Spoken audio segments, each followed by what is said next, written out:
Okay, nothing worked out with the first YouTube video. This is my first time to do this. So I had all kinds of, I guess I was in a bad spot and nothing really came out good. So I'm going at this again. My name is Jeff and I'm a big, I hate to say that I'm a big fan of Making a Murderer. I'm just fascinated with the whole learning, especially with the second series, learning about the process, law, and how it is that science overrules common sense. Because you can't, some of the scientific evidence, it just takes common sense. Now, back to the first Making of a Murderer, that's what the prosecution said. It's just common sense, but they didn't have any. They had no common sense. But anyway, that's not why I'm on here today. I wanted to share with you my experience with a certain. I had lost some dear friends of mine that were murdered and raped, and it was two females that were I was friends with, and then they had a male friend that was in the wrong place at the wrong time. And and I want to do a comparison to that to the Making of a Murderer, uh, the first series and this one, in comparison to the investigation uh, and the blood and the whole thing. So, for starters, let me tell you a little bit about the one that I'm familiar, the one that my friends were murdered. Um, it happened. Uh, they were stabbed to death. They were raped. One of them was raped. Both sisters and their friend was stabbed to death. Now, and look, I'm gonna take a drink of coffee. Now, if you look at that scene, if you was to go back and look at the scene, I'm not going to mention their names. Let me just say this: I'm not going to mention their names or mention all that for many different reasons. But I just hope you believe in what I'm telling you. But the whole scene was a bloody massacre. Okay, because this man stabbed him like many, many, many, many times. Okay, blood was everywhere. And so back then, DNA testing was just coming out, being used. So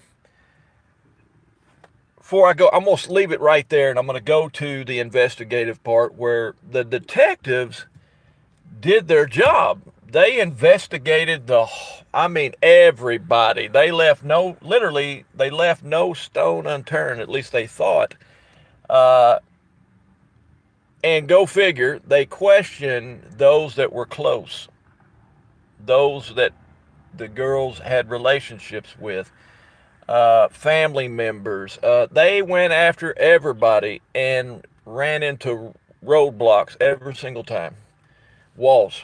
They could not tie anybody to the crime.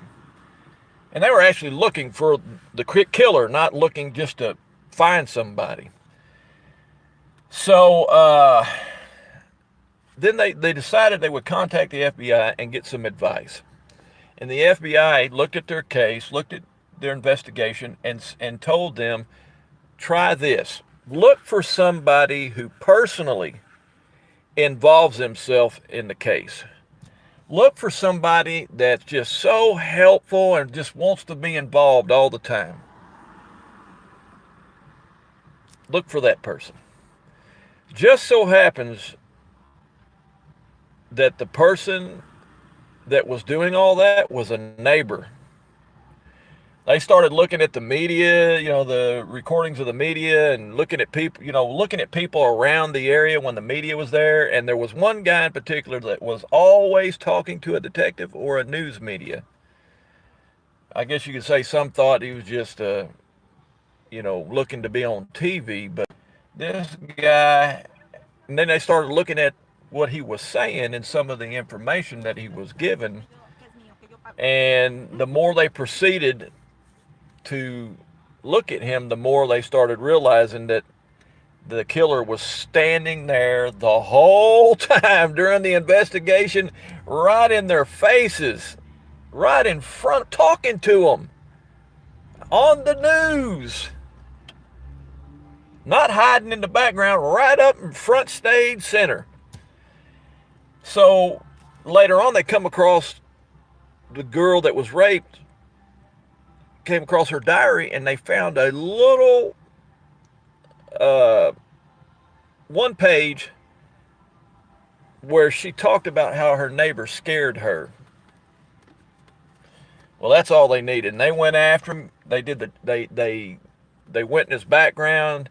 They found out more than they could believe, and then they ended up doing DNA testing, and bam, he went to prison for murdering those 3 innocent people. Now, how do I compare that to making of a murder? Well, I just take the same thing the FBI said and I apply it. Y'all know, a lot of you out there got common sense, okay? Common sense.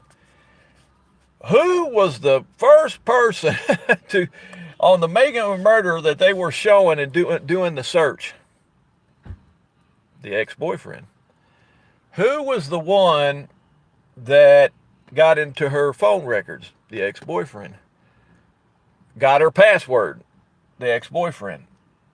Who was the one that handed Pam Stern the camera? The only one to hand out a camera to, then happened to hand it to the person who found the RAV4. The ex-boyfriend. The ex-boyfriend was out there in charge. He was directing people. He was doing things. He's on the news. And yet, why? If you've watched the second series of Making a Murderer, you will see that some things have come out about him. One being that Teresa did not want to have anything to do with him. That there was an uncomfortableness between them, apparently because she was supposed to do a photo, be the photographer for a wedding. He was the best man at that wedding. She did not want to be there, so she didn't do the photography shoot. Why? Common sense. All set.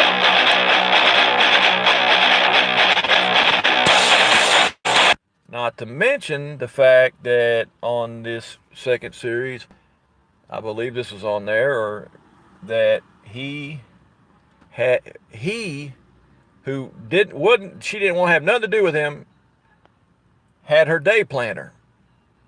Now, why did he have her? How could he have had her day planner? If you watch the series, you know that was her life. She worked for herself. She did work for Auto Trader, and she did what they call hustle shots, where you work on your own to go out and hustle money for yourself. And this guy had her day planner. Nobody thinks that's relevant. Nobody thinks that's important. And do you remember the guy, a co-worker of Teresa's, remember on the first Making a Murder series, he says, oh, it's him again. So she got a phone call, and she said, oh, it's him again. And he was concerned for her, said, do you want me to talk to him? And he said, no, it's all good. So who seems to be the one that on the stand, he said, no, I don't know, it was a long time ago, blah, blah, blah, we don't have any connection, whatever, but yet he seems to be very involved in her life without her say so. Common sense. Here's somebody she didn't want to be around. All of a sudden, he's over here in her phone records and directing the search and handing out cameras, and he got her day planner. And the other piece of information is that he said that she filed a false claim on her RAV4, that her missing headlight. Now, Catherine Zellner went and checked that out to the insurance company, and guess what? She never filed anything like that. And if she did have damage to her headlight, you think she's going, her that's out on the road, common sense, her that's out on the road every day, does work for a living in her car, the police are just going to watch her drive around without a headlight without giving her a ticket? I can't do that, man. I got to tell that out. It don't take 2 seconds for a cop to pull me over. Common sense. So why did he lie about that? Because I'm going to say it. I don't know 100%, but based on what I know, based on the past case of my friend's life loss, based on what the FBI said, look for someone who's always involved, personally, purposely involved. Nobody asked him to get involved. He got involved. Nobody asked that neighbor to get involved. He got involved. He would be the one I would say is the killer.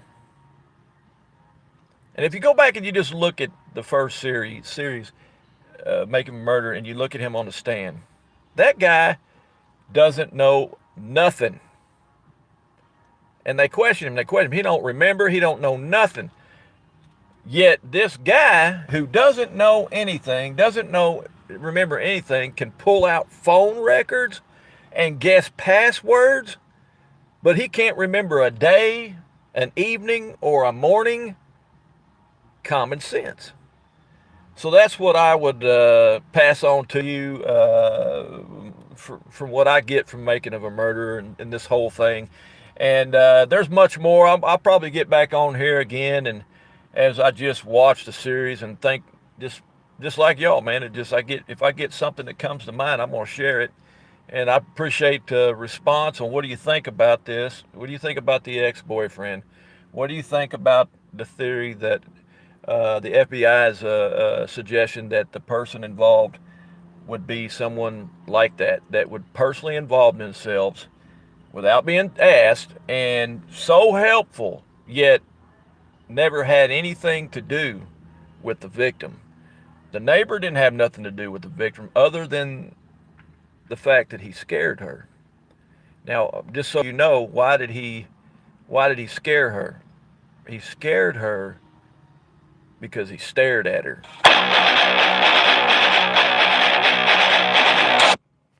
Till next time, y'all take care. Bye-bye.